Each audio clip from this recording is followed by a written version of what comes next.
Hello and welcome to Elimination, the second level of it. It is no longer just going to be set up for you where you can just immediately cancel a variable out. But X and Y are still on the same side, so elimination still is the best way to do it as far as efficiency. So now we got a couple goals. First thing, we got to create a positive and negative to cancel of one variable. And then we're going to solve for one variable. And then we are going to substitute and get the second variable. Those are our three steps. So let's go through. Here, I've got a 2 and a -4, so I can make like a +4 and a -4. Or if I'm looking at the y, I can make like a -5 and a +y. Both those are perfectly valid. Personally, I'm going to multiply this top one and make it a +4 because I know 2 times 2 is +4. So what you're going to have to make sure you do here is make sure that you multiply to everything. And the most commonly forgot one is that number on the other side. Yes, the equal sign is between it, but we are distributing it in. So if you want to write the 2 on both, don't write it like a power of 2, that'd be bad.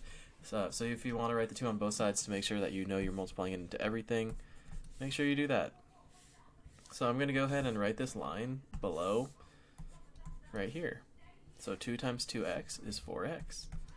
2 times -y is -2y. I still have an equal sign, and then -8 times 2 is -16. Now I've got this my two lines are lined up again, and it looks like our basic elimination problems, where we've got a positive and a negative that can cancel out, and now I can up and down add my y's. 5 minus 2y is 3y. 28 minus 16 is just 12, and now it looks a lot more simple. So once you multiply one row,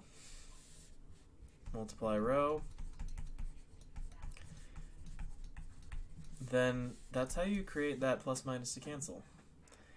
In the basic problems, you didn't have to multiply the row. You already had the plus minus to cancel. You just had to cancel and then solve that variable. So it wasn't even like there was multiple steps to do.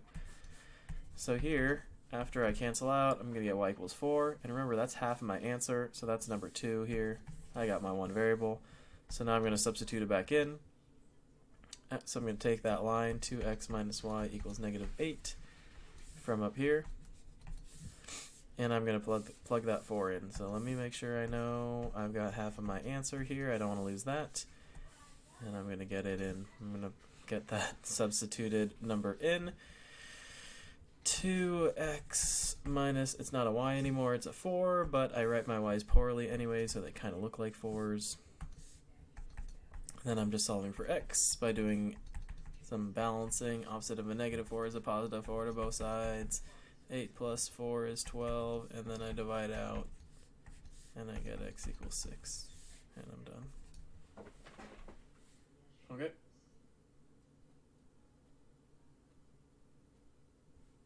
Did I make a boo-boo? I feel like I made a boo-boo.